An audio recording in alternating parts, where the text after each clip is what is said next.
Hello everyone, welcome back again. With FTR3 now at the stage where we're waiting on some engineering work to take place, all our efforts are now thrown behind the Supercheap Auto Steve Ellery Falcon as we restore this car and get the fine tuning done to return it to the track. We thought we'd put together this video which details some of the biggest discoveries we had during the car's 12-month restoration, which will bring you up to speed right now. Some of it is some really cool history that's been hidden away for 25 years. So you may recall last week we did a post about the engine numbers, and we've always been of the belief that the engine that's in this car is AJR 962, which is a period correct engine, but it's the sister engine to the one that was in the car originally when it was brand new.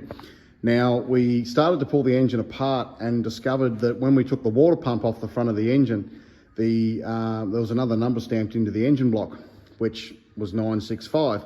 And the original logbook of the car, when the car was brand new in 2000, it had 965 in the car. So it's actually the original engine block, which is really cool because there wouldn't be too many supercars around now that are 20, 25 years old that would have the original engine block still in them. Obviously, over time, the engine's been replaced and rebuilt many times, and there would have been spare engines and all sorts of stuff thrown at it over the years. But to end up now with the original engine block in the car when we do this restoration, it really adds that big chunk of, I guess, period correctness and accuracy to it. So we're really excited about that. The cylinder heads that are on the car are off 962, which was a sister engine. I've had a lot of guys reach out and message us about that. These engines early days were really hard on cylinder heads. You know, if you had rocker failures or valve failures or whatever may happen, the cylinder heads were changed over quite regularly. So the 965 heads are most likely long gone, and they were changed over quite regularly. Just to show you something we stumbled across a little bit earlier, we're starting to pull the engine out of the car. So we've got the exhaust out, the gearbox out, as you can see, bell housing and all that. This is the dash up in there, so that's all been removed. We just wanted to quickly show you this little setup here. So these cars run an external oil pump, as you can see there, and it's belt driven off the front of the engine. Now, normally with this setup, there's an oil tank in the boot of the car, and then it pumps the oil from the boot into the engine and back.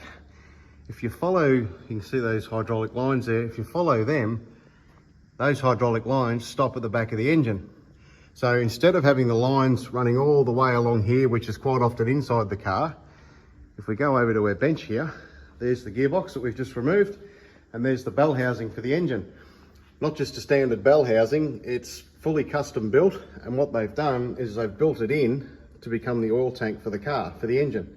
So it's still got that little channel through the center of it for the input shaft of the gearbox, which you can see there, but the rest of it's all built in. A lot of fabrication work's gone on there, as you can see. That's your cylinder for your clutch. So that'll be your inlet there for your pump.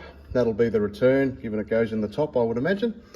And there's your hydraulic fittings for your clutch and everything on the outside, and your vent and fill point at the top. So again, different engineering philosophy. There'll be a thousand reasons why they did it back in the day. Doesn't make changing a clutch in a hurry overly easy, but yeah, something different, not something you expect to see, certainly inside a bell housing of between an engine for all your comments and questions over the last couple of weeks. Had a lot of questions about the roll cage and why we didn't paint it when we painted the rest of the car. Pretty simple. The main reason is we wanted to keep it original. It's one of the only things on the car that wasn't touched when the car was converted from AU to BA and vice versa. So we left it original. It's over 20 years old. There's a lot of little bumps and scratches and that on it, but it is original. When we first pulled the car apart and took the roof off, we discovered the bar work at the top, which you probably can't see in this video, but it's not painted. And the reason is the car, when it was built, already had the roof on it. So you couldn't get a spray gun into the top bars. So we obviously could see that it was the original coat. The inside hasn't been painted, so we decided to work with it at that point. When you sandblast it and you lose a lot of the history of the car. Just little 1%ers like the sticker for the spoiler tool. That's there if you need to take the front bar off if you have an accident on track and have to get it on a tow truck. You know, that can all stay there now, original. The rear trailing arms on the diff, that all mounts in to the inside of the car, and all the adjustabilities on the inside of the car. So we don't lose all those spanner marks and little details. Air jack, same story, it gets converted left to right. And if we go into the boot, all your stickers for your tow point on the rear shock absorber towers, that can all stay now as it was over 20 years ago. The cams tag, same deal, it's on there, first registered in December 99. So the car was well underway to by that stage for the 2000 season. So we'll pull as much of the inside out as we can, cut the cable ties, polish up some of the paintwork. Little note, the inside of the car, it's got the hanging pedals, which we covered in an earlier post. Most of them have a floor mounted pedal box.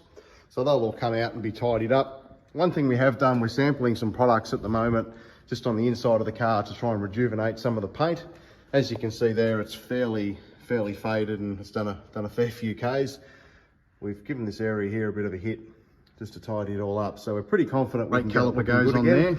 Now, those two aluminium blocks are there to protect the upright.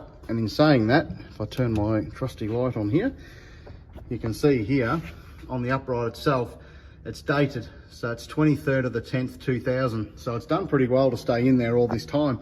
Obviously there would have been a few in circulation, but yeah, it's pretty cool that the one on the other side is very similar. So it's pretty cool that they're still in there after all these years. You can see there's SER on that top block. So a lot of stuff's engraved. So we didn't paint any of it. We've just cleaned it all up. We want it to look like it's raced, but at the same time, looks like it's cared for. So we've, that's as far as we've got with that. Now, if we come around the other side here, on the passenger side of the car, we've managed to get it all back in and all set up. So, which is pretty cool. This has an extra lead which goes to your wheel speed sensor, which is down on the back of the upright. So that's all in. I just threw the brake rotor and caliper on just for the purpose of this video, just to show you. So this is an AP racing caliper, as you can see. It's got the quick release system for the brakes on it. So at race meetings where you've got to change the pads in a hurry, you can see here, if I just pull that out, it's really hard to do this one-handed, so bear with me. It's just got that quick release lever there. That pops out of there. Pop that out of the way. Now, you normally squeeze the pistons back in the caliper and your brake pads come out. Now you can see there, they're fairly thick, but they're actually fairly worn. And you can tell that by the pistons, how far they are out. There's 6 pistons in the caliper. So they're about halfway out, so the pads are pretty well shot, but I've just put them in for the purpose of this video. So yeah, push the pistons back, throw your brake pads back in, lock that back over, push that lever over and away you go. Now you may look at that and go, geez, I wouldn't want that to go wrong at 300k an hour. It kind of can't, because the wheel, when the wheel goes on, the rim sits just here. So even if that does work its way up, yeah, it really can't go wrong. So